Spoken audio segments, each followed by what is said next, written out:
পৃথিবীতে এমন অনেক রহস্যময় স্থান আছে যেগুলো রহস্য ভেদ করতে পারেননি বিজ্ঞানীরাও।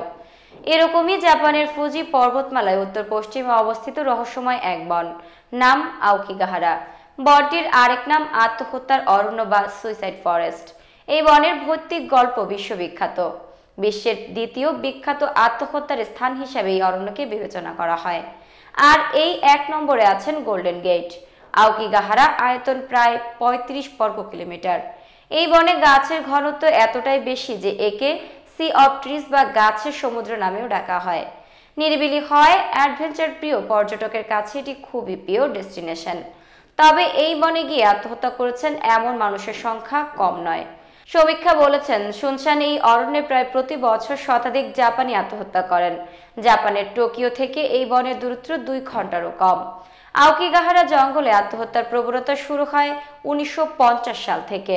২০০২ সালে জঙ্গল থেকে উদ্ধার হয়েছে ৭৮টি মৃতদেহ। ২০০৩ সালে সংখ্যাটি ১০০ ছাড়িয়ে যায়। ২০০৪ সালে শতাধিক ব্যক্তি এই জঙ্গলে আত্মহত্যা করেছেন।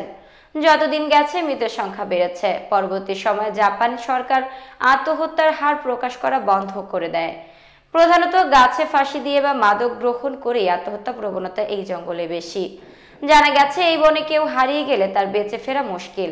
জাপানিবাসীদের মতে এই জঙ্গলে একবার প্রবেশ করলে নাকি মনে হয় ভুল ভলাইসায় ঢুকে গেছে।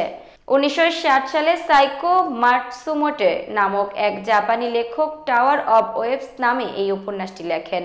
তারপর থেকেই ওই বনে গিয়ে আত্মহত্যা প্রবণতা বাড়ে। এই উপন্যাসে ২টি চরিত্র এই বনে গিয়েই আত্মহত্যা করেন। এই বনের প্রাকৃতিক রহস্য কম আকর্ষণীয় নয়।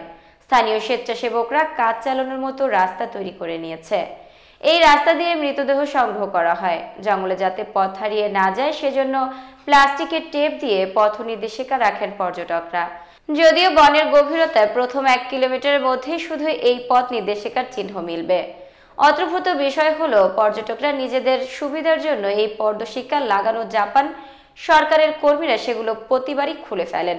তাদের যুক্তি, এসব পথ নির্দেশিকা আত্মহত্যা প্রবণতা মানুষদের জঙ্গলে ঢুকতে উৎসাহ দেয়। জানা যায় এই বনের বয়স ৩০০ বছরেরও বেশি।